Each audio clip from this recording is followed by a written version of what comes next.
Bienvenidos al Brunch. Investigamos, luego hablamos. Una producción de Mexicanos contra la Corrupción y la Impunidad. ¿No tuviste tiempo de leer las noticias más importantes sobre corrupción e impunidad? No te preocupes, en este podcast te contamos en pocos minutos todo lo que debes saber para mantenerte en la conversación y estar bien informado. Soy Marina Gómez Robledo, investigadora de Mexicanos contra la Corrupción, y hoy, sábado 4 de octubre, te cuento las noticias más importantes de la semana. Empezamos con la historia de dos gobernadores de Guanajuato que transformaron parcelas ejidales en ranchos enormes, para seguir con las hectáreas que le fueron expropiadas a Alito Moreno.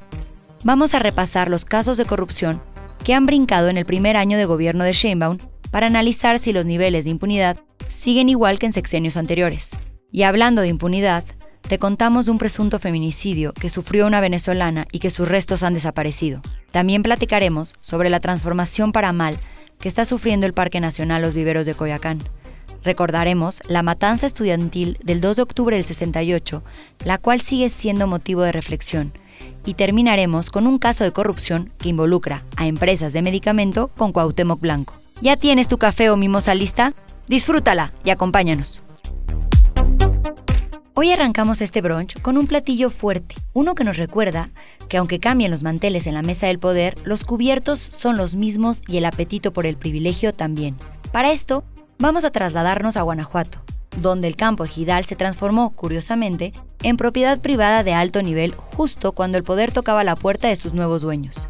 En el ejido Baños de Agua Caliente en Comanjilla, la gobernadora Livia Denís García y su antecesor, Diego Sinue Rodríguez, ambos del PAN, compraron terrenos que transformaron en fincas campestres con caminos adoquinados, canchas, áreas de juegos, albercas, entre otras amenidades. Lo sospechoso, ambos ocultaron el verdadero valor de sus parcelas en sus declaraciones patrimoniales. Para hablarnos de esto nos acompaña Raúl Olmos, director de periodismo en Mexicanos contra la Corrupción y la Impunidad. En Baños de Agua Caliente, una zona ejidal conocida por sus aguas termales, los cultivos y paisajes rurales han sido desplazados por bardas altas que delimitan zonas de acceso exclusivo. Ahí, dos gobernadores de Guanajuato del PAN, Diego Sinue Rodríguez y Livia Denís García, edificaron grandes ranchos campestres que contrastan con la precariedad de las comunidades vecinas.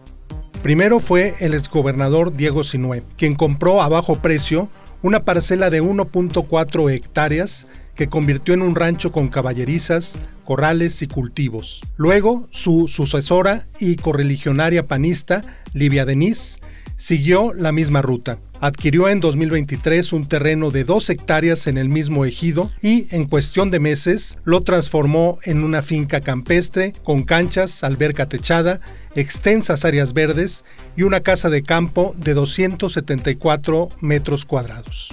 Las declaraciones patrimoniales de ambos muestran inconsistencias. En el caso de Livia Denís, reportó un valor de 3 millones de pesos de su finca campestre, menor incluso al costo de adquisición del predio y muy lejos del valor real, que, consideradas ampliaciones y construcciones, supera los 10 millones de pesos de acuerdo con parámetros comerciales en la zona.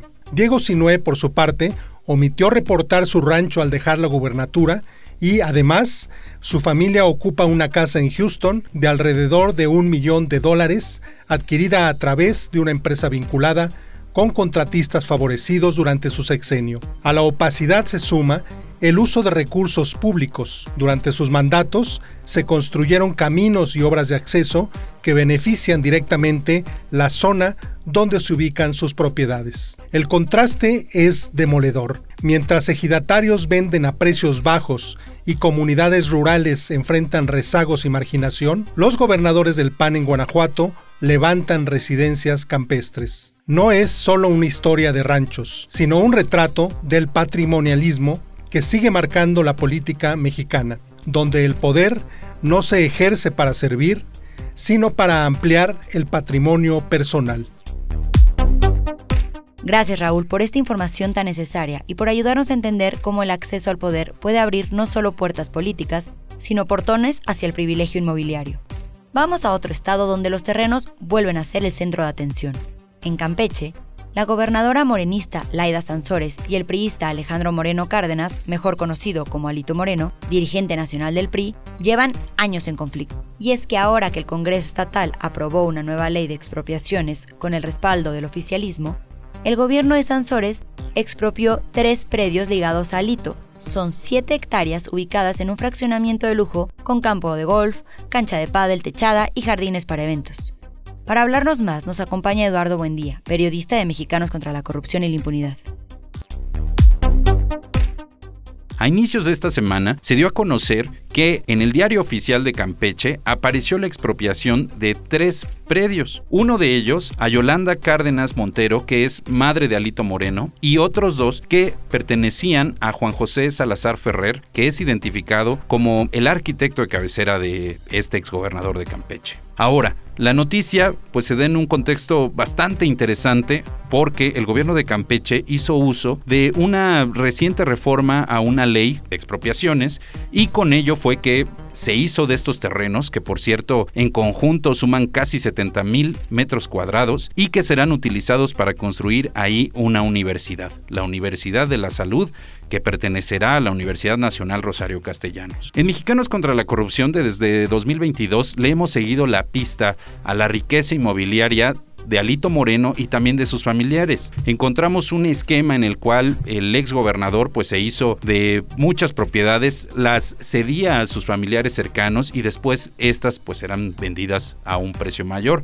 De hecho, contamos la historia de que, por ejemplo, adquirió un terreno a 33 centavos el metro cuadrado. Bueno, lo interesante de estos 3 terrenos, que suman casi 70,000 metros cuadrados, es que se encuentran en el fraccionamiento Lomas del Castillo, a unos pasos prácticamente de una mansión que le fue embargada al exgobernador, valuada en 300 millones de pesos. Este terreno de casi 70,000 metros cuadrados tiene amenidades pues prácticamente de lujo. Hablamos de una cancha de pádel techada, una cancha de fútbol de pasto sintético con gradas, un jardín para hacer eventos sociales e inclusive ahí mismo, allá adentro, hay vialidades pavimentadas pues para facilitar el acceso. Lo que pues también es de resaltar es que en este fraccionamiento, tanto Alejandro Moreno como sus familiares poseían 22 lotes de los 104 que existen en ese fraccionamiento. Como les comentaba, pues nosotros presentamos esta semana esta investigación donde también estamos poniendo ligas a las investigaciones pasadas que hemos realizado, pues sí, sobre la riqueza que todavía pues es inexplicable, la riqueza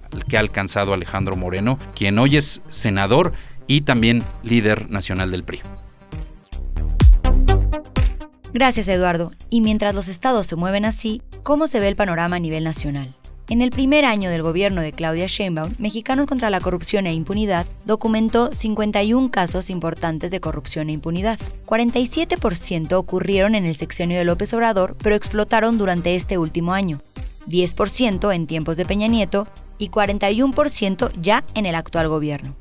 Uno de los casos más escandalosos es el huachicol fiscal, una práctica que, como pasa en un buffet de hotel, se repite sin importar quién esté al frente. Para detallar este anuario está con nosotros Leonardo Núñez González, director de la Unidad de Investigación Aplicada de nuestra organización. Buenos días, Leonardo. Por 8º año consecutivo, presentamos el Anuario de la Corrupción, un ejercicio donde registramos los casos más importantes que han sucedido durante los últimos 12 meses. En este caso, llegados al primer año de gobierno de la presidenta Claudia Sheinbaum, identificamos 51 casos de corrupción, donde nos llama la atención que el 47% de ellos provienen de esquemas que sucedieron durante el gobierno de su antecesor, el expresidente Andrés Manuel López Obrador, mientras que 41% de los casos tuvieron que ver ya con su administración, un 10% con el caso de Enrique Peña Nieto y hay un caso particular, el huachicol fiscal, que atravesó a las 2 administraciones. Este ejercicio está hecho para no olvidar los casos que han sucedido, pues si bien la conversación pública aparece dominada por 2 grandes escándalos que son el huachicol fiscal y la barredora alrededor de Adán Augusto, hay otros casos que pueden caer en el olvido debido a la diversidad de casos y de conductas que pueden y deben ser investigadas. En este caso, podrán encontrar 51 casos divididos en múltiples categorías que nos ayudan a entender cómo la corrupción no ha desaparecido desaparecido y para poderla combatir se necesitan mucho más de palabras y discursos, se necesitan políticas públicas que verdaderamente investiguen todos y cada uno de ellos. En este anuario no solamente encontraremos los casos investigados por Mexicanos contra la Corrupción y la Impunidad, sino también todos los casos que han sido documentados por otras organizaciones y medios periodísticos, pues este es un ejercicio donde la ciudadanía revisa permanentemente al poder y donde ellos no tienen que responder con que aclare o que deslinde, sino que tiene que haber investigaciones por parte de las autoridades. Este primer año nos muestra cómo Claudia Sheinbaum tiene en sus manos no solamente investigar y aclarar la corrupción del pasado, sino también dar pasos para eliminar la corrupción del presente. En este ejercicio podrán encontrar todos los links, documentos y referencias para encontrar cuáles son los sustentos de estas tendencias de corrupción que las autoridades deberían investigar de oficio, pues una política anticorrupción no puede ser selectiva, no puede depender del partido en el poder y no puede depender de las afinidades políticas o personales. Se tiene que investigar, caiga quien caiga, y para eso estos anuarios son un ejercicio de memoria pública para no olvidar que la corrupción del pasado y del presente tiene que combatirse por igual. Clarísimo. Sin memoria, la corrupción siempre encuentra su silla reservada en la mesa del poder. Y hablando de impunidad, vayamos a una historia que duele profundamente. María Elena del Carmen Durán Mendoza, de 43 años, fue hallada sin vida en su departamento en Ciudad de México después de haberle confesado a su hermana que sufría violencia por parte de su pareja. Lo más alarmante es que cuando su familia la veló, identificaron que en el cuerpo tenía señales de violencia, por lo que frenaron la cremación. Sin embargo, no pudieron recuperar su cuerpo y ahora se desconoce su paradero. Para profundizar en este caso nos acompaña Valeria Durán, periodista de Mexicanos contra la Corrupción y la Impunidad. La madrugada del pasado 11 de septiembre, la venezolana María Elena del Carmen Durán Mendoza, de 43 años de edad, fue encontrada sin vida en la cocina del apartamento que compartía con su pareja y su hijo de 3 años de edad. Ahora, nadie sabe dónde está su cuerpo. Desde que Jonathan avisó a la familia de su pareja, que radica en Chile, que María Elena había muerto, nunca les contó realmente qué fue lo que pasó, pero sí comenzó a presionarlos para que se cremara el cadáver a la brevedad. Su hermana Fabiola y sus padres volaron desde Chile para recoger los restos de María Elena y al llegar descubrieron una serie de irregularidades. Por ejemplo, el domicilio donde se encontró el cuerpo de María Elena tenía un fuerte aroma a cloro, vinagre y desinfectante. La cocina había sido limpiada a profundidad, además de que todas sus pertenencias ya estaban en bolsas en la entrada del domicilio. En el féretro, sus familiares notaron que había moretones en el rostro de María Elena que intentaron cubrir con maquillaje. Su familia nos contó que en un inicio la carpeta de investigación se abrió por muerte natural y después cambió a homicidio culposo. Sin embargo, su familia directa denunció que las autoridades mexicanas los han ignorado cada que solicitan los informes periciales o que se realice una investigación más a profundidad. María Elena le había confesado a su familia que era víctima de violencia psicológica por parte de su pareja, que la amenazaba constantemente con quitarle la custodia de su hijo. El 14 y 15 de septiembre, su expareja intentó cremar el cuerpo de María Elena sin la autorización de sus familiares, los cuales acudieron a la Fiscalía de Investigación Territorial en Coyoacán para que garantizara la custodia, conservación y resguardo del cuerpo en instalaciones adecuadas bajo la responsabilidad de la autoridad ministerial. Pese a que Derechos Humanos intervino y detuvo la cremación, el cuerpo no fue recuperado y ahora desconocen el paradero de los restos de María Elena. Fabiola acude diario a la Fiscalía de Investigación Territorial en Coyoacán, COI 3, para que presionen a Jonathan y les diga dónde está el cuerpo de su hermana. Nuevamente dejo registro, hoy es 23 de septiembre a las 4:35 de la tarde. El primer registro que quiero dejar es que la oficialía de partes a las 4:30 de la tarde, que llegué antes, está cerrado, así como ha estado cerrado en muchas oportunidades que he venido. Estoy en el teléfono rojo nuevamente tratando de hacer una denuncia porque no me han recibido mi acta de nacimiento, el acta de nacimiento de mi hermana, el pasaporte de mi papá para anexarlo a la carpeta de investigación. No se me ha entregado, se me dio una cita para el día 30 de septiembre. El día 30 de septiembre ya se cumplirían 19 días del fallecimiento de mi hermana y yo todavía no sé dónde está el cuerpo de mi hermana. Así que dejo esta denuncia pública. Estoy nuevamente en el COI 3. No hay absolutamente nadie, pero no me pueden atender. No hay nadie en las oficinas, pero no se me puede atender, si me tiene que atender por cita. todavía no se me atiende en el teléfono rojo. Estoy ya 1 minuto aquí, repique y nadie atiende. Y bueno, ya tengo la denuncia en Asuntos Internos, que ya tengo mi oficio, ya me lo firmaron. Voy a ir nuevamente a poner una denuncia en Asuntos Internos con la prueba de este video de que tampoco se me contesta el teléfono rojo, no me dejan comparecer, no me aceptan el acta de nacimiento, etcétera, etcétera. Y así vamos. La cual ellos sospechan que fue víctima de feminicidio, y si se crema el cuerpo, toda la evidencia quedará eliminada. Gracias, Valeria. La impunidad no siempre se disfraza de privilegios. A veces es una ausencia, un expediente vacío o los restos que no aparecen. Ahora vamos a una historia donde lo que se erosiona es un pulmón urbano. El Parque Nacional Viveros de Coyoacán fue creado para proteger el medio ambiente en la Ciudad de México. Hoy ese objetivo parece haber quedado en el olvido. Parte del terreno ha sido ocupado por oficinas de gobierno y se han hecho modificaciones para beneficio de privados.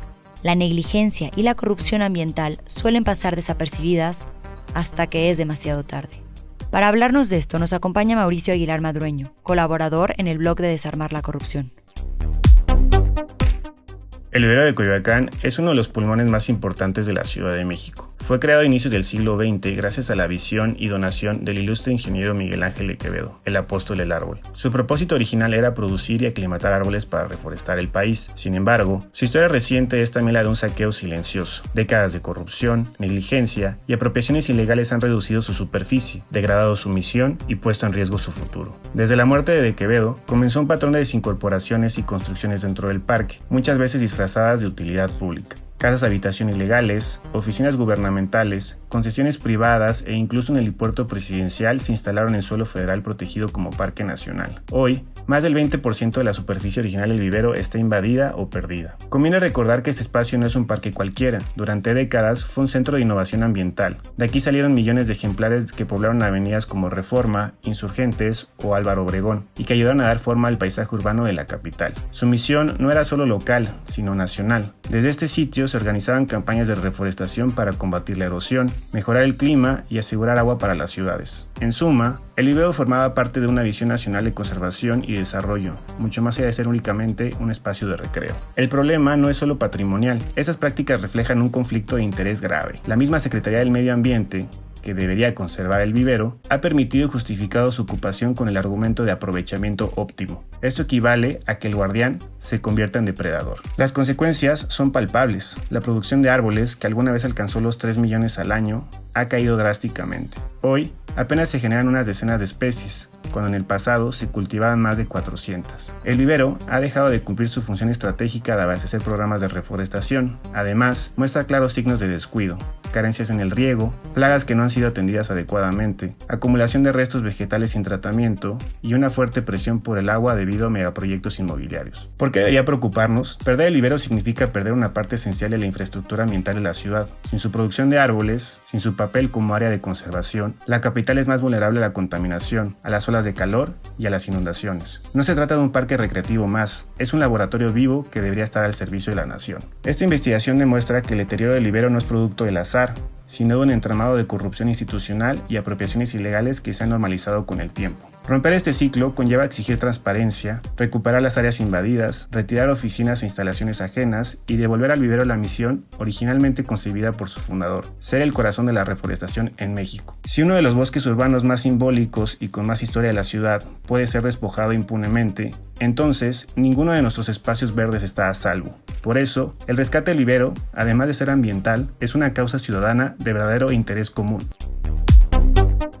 Gracias, Mauricio. Lo que se siembra con abandono se cosecha en desconfianza ciudadana. Y si hablamos de memoria institucional, hay una fecha que no se olvida. El pasado 2 de octubre se conmemoraron 57 años de la masacre estudiantil de 1968 en Tlatelolco. La presidenta Sheinbaum la calificó como crimen de lesa humanidad, pero también presentó un video institucional donde suaviza la responsabilidad de las Fuerzas Armadas. Mientras tanto, en las calles de hoy, los militares siguen acumulando funciones y presupuesto sin rendición de cuentas. Para hablar de esto, nos acompaña Jacinto Rodríguez Munguía, periodista e historiador. Hablar del 68 implica revisar en tiempo presente los varios pendientes, las varias deudas que siguen ahí y que no se han terminado de revisar y atender como debió ser durante décadas. 57 años después hay muchas preguntas todavía sin responder de uno de los grupos sociales y en este caso de las instituciones del Estado más importantes como es el Ejército. Su papel, cuál fue, las órdenes específicas que se le dieron, qué ocurrió ese 2 de octubre, hasta dónde supo el secretario de la Defensa Nacional, el presidente, el jefe del Estado Mayor Presidencial, que son personajes centrales en la masacre. Son preguntas que siguen en el aire y que no hay pretexto, no hay pretexto. En ningún gobierno había pretexto ni argumento para no atender ese tipo de información que muestre qué es lo que ocurrió. No hay pretexto, y menos ahora, de un gobierno que presume venir de raíces de izquierda. No hay pretexto, y ese pretexto se vuelve todavía una preocupación cuando vemos la fuerza, la presencia, el poder que tienen en México hoy las Fuerzas Armadas, el Ejército en particular. Y el 68, otra vez a usarse solamente como un discurso para recordar, conmemorar, sin que eso implique cambios y atención en lo que debemos saber, no solo periodistas, historiadores, especialistas, sino sobre todo la sociedad. Merecemos saber y merecemos ver y necesitamos entender qué es lo que pasó, porque solo así es posible que no se vuelva a repetir. Gracias, Jacinto, porque cuando la historia se reescribe desde el poder, la impunidad no solo se hereda, se actualiza. Y para cerrar este brunch, un croissant informativo con sabor amargo. Contratos públicos que regresan aunque ya hayan fallado antes. En Morelos, la nueva gobernadora Margarita González Arabia y el IMSS Bienestar reactivaron contratos con empresas señaladas por incumplimiento durante la gestión de Cuauhtémoc Blanco para la compra de medicinas y servicios hospitales. Todas están ligadas a una red construida por un consejero estatal de Morena. Una historia de reciclaje institucional que, como pan del día anterior, se presenta como si fuera fresco y lastima uno de los aspectos más valiosos y vulnerables de cualquier persona, la salud. Para contarnos más, nos acompaña Alexis Ortiz, periodista de Animal Político. Durante el gobierno de Cuauhtémoc Blanco en el estado de Morelos, 3 empresas que recibieron 323 millones de pesos en contratos incumplieron con los servicios de abasto de medicamento, mantenimiento de equipo médico y no brindaron anestesia para realizar cirugías en hospitales. Santec Health, comercializadora Manjos, y CIM, distribuidora de medicamentos y material de curación, son las empresas que incumplieron con los servicios que debían llegar a 238 hospitales y clínicas de Morelos. Las 3 compañías fueron creadas entre 2019 y 2022 y a los pocos meses de su creación comenzaron a ser beneficiadas por el gobierno de Cuauhtémoc Blanco. En total, las empresas recibieron 20 contratos por 1.161 millones de pesos, de los cuales al menos 323 millones fueron pagados de forma irregular por el incumplimiento de servicios. Santec Health, comercializadora Manjos, y CIM tienen en común que sus socios y representantes legales han trabajado para otra empresa llamada Farmacéutica Medicamenta, propiedad de Joan Cristian Carmona Barón, consejero de Morena, identificado por varias fuentes como un operador de Cuauhtémoc Blanco para los temas del sector salud. Según actas de nacimiento a las que tuvimos acceso, Cristian Carmona Barón también es primo de Héctor Barón Olivares, el exdirector de los Servicios de Salud de Morelos, quien firmó 11 de los 20 contratos entregados a la red de empresas. Las compañías fueron beneficiadas a pesar de incurrir en múltiples irregularidades. Por ejemplo, compitieron entre ellas mismas en 4 procesos de contratación para tener más probabilidades de ganar y recibieron contratos por servicios que no estaban contemplados en su objeto social. Con este trabajo publicado en Animal Político, exhibimos cómo las fallas del gobierno y el incumplimiento de empresas provocaron una crisis en el abasto de medicamentos y en otros servicios brindados por los hospitales de Morelos. Al final, quienes pagaron las consecuencias fueron los pacientes. La elaboración de esta investigación duró 6 meses y prácticamente fue como armar un rompecabezas, debido a la opacidad y a la información que se encontraba dispersa. En un principio recolectamos los contratos que el gobierno de Cuauhtémoc Blanco adjudicó en el sector salud. Algunos ya eran públicos, otros los obtuvimos mediante solicitudes de información. El pasado mes de febrero, la Auditoría Superior de la Federación dio a conocer una auditoría forense del sector salud de Morelos. Aunque la auditoría ocultó los nombres de las empresas, los números de los contratos sirvieron para identificarlas. Luego de esto, identificamos que estas empresas estaban relacionadas entre sí, gracias a documentos del Registro Público del Comercio, a padrones de proveedores y a contratos que las empresas habían firmado en otros estados de la República. La relación familiar de los implicados fue confirmada a través de CURPS y de actas de nacimiento. Pudimos acceder a estos documentos gracias a información que ellos mismos habían hecho pública en entrevistas y redes sociales, así como por documentos del Registro Público del Comercio. Gracias, Alexis, porque si algo queda claro es que en la cocina del poder los ingredientes pueden cambiar de nombre, pero los vicios siguen cocinándose igual. Con todos estos temas terminamos por hoy. No olvides compartirlo y seguirnos en todas nuestras redes para mantenerte informado y sumarte al combate contra la corrupción y la impunidad. Gracias por acompañarnos. Nos escuchamos en el siguiente episodio. Hasta el próximo brunch. Esto fue El Brunch. Investigamos, luego hablamos. Producción y dirección, Lucía Vergara. Conducción, Marina Gómez Robledo. Voz, Verónica Ayala. Guión y difusión, Janine Baquerí. Diseño de portada, Paola Calvo. Una producción de Mexicanos contra la Corrupción y la Impunidad.